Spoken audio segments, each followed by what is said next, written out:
अब तक की 100 बड़ी खबरें देखिए न्यूज समय तक पर। किसानों को मोदी सरकार देगी बड़ी सौगात। पीएम किसान सम्मान निधि की राशि में 50% बढ़ोतरी की तैयारी। लैंडिंग का होगा लाइव प्रसारण। इतिहास रचने से सिर्फ एक कदम दूर। चंद्रयान 3 बनेगा दुनिया का चौथा देश। अगले 25 सालों तक केंद्र में रहेगी बीजेपी की सरकार। 2024 में अधिक बहुमत से करेगी वापसी। केंद्रीय मंत्री शांतनु ठाकर ने विपक्षी गठबंधन पर निशाना साधते हुए किया दावा। केंद्र सरकार ने ऑल इंडिया सर्विस के योग्य कर्मचारियों के लिए दी बड़ी खुशखबरी। अब मिलेगी 2 साल की एक्स्ट्रा छुट्टी। सपा प्रमुख ओपी राजभर ने फिर दिया विवादित बयान। सपा प्रमुख अखिलेश यादव की जाति पर की आपत्तिजनक टिप्पणी। मध्य प्रदेश में शिवराज सरकार की घोषणाओं पर कांग्रेस ने जताई आपत्ति। भारत निर्वाचन आयोग को लिखी चिट्ठी। कहा, इस समय किसी भी प्रकार की घोषणा की जाना सीधे सीधे मतदाताओं को प्रलोभन दिए जाने की श्रेणी में आएगा। कीमतों पर दबाव अस्थायी। वित्त मंत्रालय बोला, एहतियाती कदमों और फसलों की नई आवक से मिलेगी राहत। पुराने अंदाज में रथ से निकले लालू यादव। बोले, राबड़ी देवी के साथ ससुराल भी जाना है। मां थावे के मंदिर में की पूजा अर्चना। पीएम मोदी ब्रिक्स सम्मेलन में हिस्सा लेने के लिए पहुंचे साउथ अफ्रीका। चीनी राष्ट्रपति शी जिनपिंग के साथ भी मुलाकात संभव। संगठन का मेंबर बनने की रेस में पाक, सऊदी समेत 40 देश। मध्य प्रदेश में कांग्रेस भी जल्द जारी करेगी प्रत्याशियों की पहली सूची। 10 सितंबर को आ सकती है लिस्ट। यूपी के फिरोजाबाद सीट पर शिवपाल यादव ने घोषित कर दिया सपा का टिकट। बताया, अक्षय यादव होंगे उम्मीदवार। मध्य प्रदेश में सरकार बनने पर जातिगत जनगणना कराएगी कांग्रेस। कांग्रेस अध्यक्ष मल्लिकार्जुन खड़गे ने किया ऐलान। कहा, किसानों का कर्ज माफ, 500 में देंगे गैस सिलेंडर। दिल्ली अदालत ने दी मनीष सिसोदिया को विधायक निधि से पैसे जारी करने की मंजूरी। अब 20 सितंबर को होगी सुनवाई। राज्यसभा सदस्य सुशील कुमार मोदी ने बताया, बिहार में बढ़ते अपराध का क्या है कारण। कहा, सरकार के प्रवक्ता थेट्रोलॉजी कर रहे थे। बालाकोट में नहीं दिखी कोई सर्जिकल स्ट्राइक। सेना ने की घुसपैठ की कोशिश नाकाम। रक्षा मंत्रालय ने दी जानकारी। यूपी में आज शाम को 1 घंटे के लिए सभी स्कूलों में दिखाया जाएगा चंद्रयान 3 के चंद्रमा पर उतरने का लाइव प्रसारण। सरकार ने जारी किया आदेश। पीएम मोदी की मुंह बोली पाकिस्तानी बहन कमर मोहसिन शेख ने हाथों से बनाई स्पेशल राखी। रक्षाबंधन पर देगी स्पेशल गिफ्ट। पश्चिम बंगाल की सीएम ममता बनर्जी ने 43,000 दुर्गा पूजा समितियों के लिए 70,000 रुपए देने की घोषणा।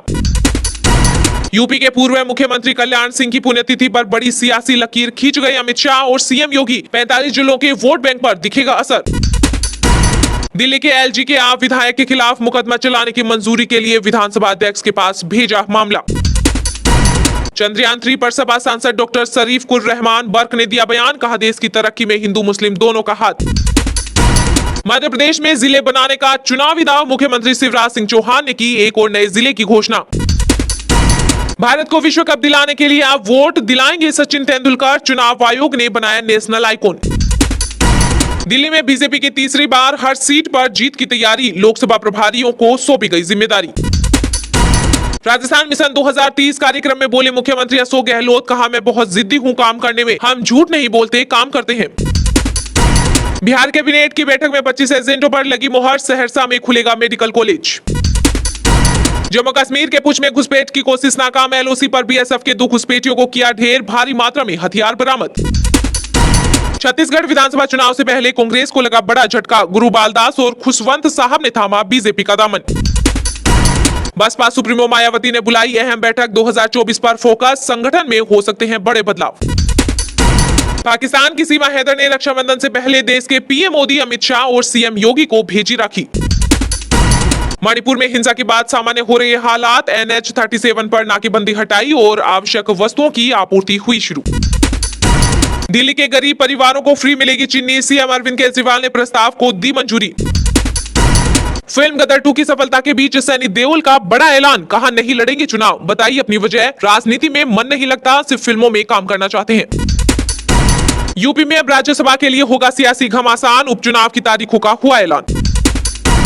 राजस्थान में सरकार रिपीट नहीं डिलीट होगी। नेता प्रतिपक्ष राजेंद्र राठौड़ ने मुख्यमंत्री अशोक गहलोत पर साधा निशाना। हरियाणा और पंजाब की 16 किसान यूनियन को चंडीगढ़ में घुसने से रोकने के लिए लगने वाले सभी 27 बॉर्डर सील। 4,000 जवानों की तैनाती की गई।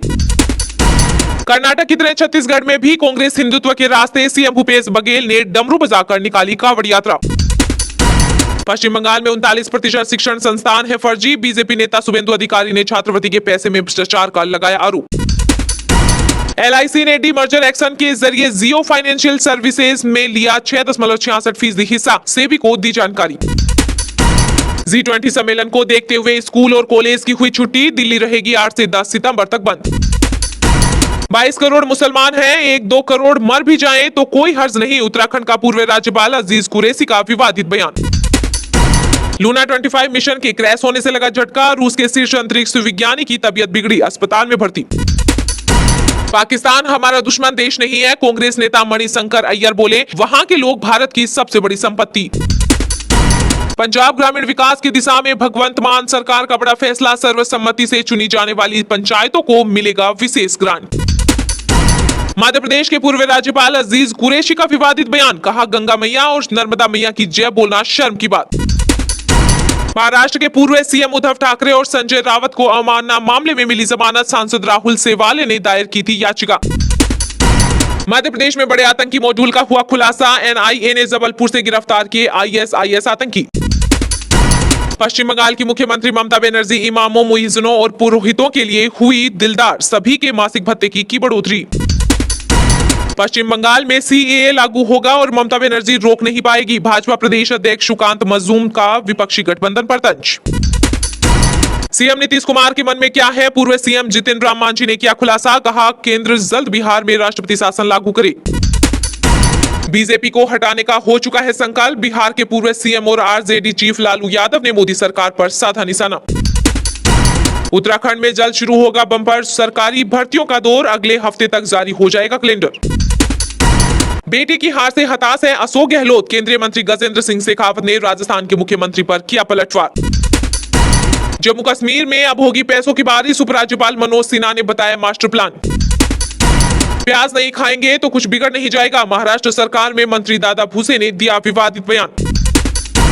महाराष्ट्र के डिप्टी सीएम देवेंद्र फडणवीस ने जापान में बुलेट ट्रेन में किया सफर, व्यापारियों से भी की बातचीत।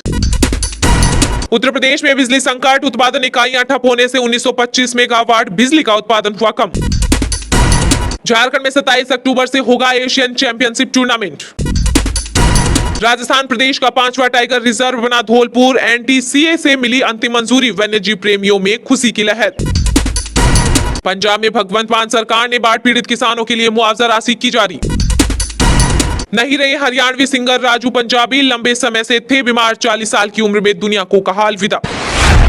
पीएम मोदी ब्रिक्स सम्मेलन में हिस्सा लेने के लिए पहुंचे साउथ अफ्रीका, चीनी राष्ट्रपति शी जिनपिंग के साथ भी मुलाकात संभव, संगठन का मेंबर बनने की रेस में पाक, सऊदी समेत 40 देश। प्रधानमंत्री नरेंद्र मोदी दक्षिण अफ्रीका के जोहान्सबर्ग में होने वाले 15वें ब्रिक्स सम्मेलन में शामिल होने के लिए पहुंच गए हैं। दक्षिण अफ्रीका और ग्रीस की अपनी यात्रा पर रवाना होने से पहले प्रधानमंत्री ने कहा कि वे जोहान्सबर्ग में आयोजित होने वाले 15वें ब्रिक्स शिखर सम्मेलन में भाग लेने के लिए राष्ट्रपति सिरिल रामाफोसा के निमंत्रण पर 24 अगस्त तक दक्षिण अफ्रीका के दौरे पर रहूंगा। ब्रिक्स बैठक में पीएम मोदी के साथ कई देशों के प्रमुखों से द्विपक्षीय वार्ता होने की उम्मीद है। ब्रिक्स में ब्राजील, रूस, भारत, चीन और दक्षिण अफ्रीका शामिल हैं। शिखर सम्मेलन के दौरान पीएम मोदी और चीनी राष्ट्रपति शी जिनपिंग के बीच द्विपक्षीय बैठक की भी अटकलें तेज हो गई हैं। संभावना जताई जा रही है कि पीएम मोदी और शी जिनपिंग की मुलाकात इस दौरे में संभव हो सकती है। वहीं अपने ग्रीस यात्रा को लेकर पीएम मोदी ने कहा कि ग्रीस के प्रधानमंत्री केरियाकोस मित्सोटाकिस के न्योते पर मैं 25 अगस्त 2023 को एथेंस की यात्रा करूंगा। इस प्राचीन भूमि की यह मेरी पहली यात्रा होगी। मुझे 40 वर्षों के बाद ग्रीस की यात्रा करने वाला पहला भारतीय प्रधानमंत्री होने का सम्मान प्राप्त हुआ है। ब्रिक्स शिखर सम्मेलन का एजेंडा इस बार राजनीति और सामाजिक आर्थिक समन्वय के क्षेत्रों पर केंद्रित रहेगा। इसमें सभी सदस्य देश व्यापार के अवसर के अलावा आर्थिक आपूर्ति और सहयोग के क्षेत्रों की पहचान के बारे में बातचीत करेंगे। एक रिपोर्ट के मुताबिक सऊदी अरब, ईरान, संयुक्त अरब अमीरात, अर्जेंटीना, इंडोनेशिया, अल्जीरिया, मिस्र और इथियोपिया समेत 40 से ज्यादा देशों ने ब्रिक्स समूह में शामिल होने में रुचि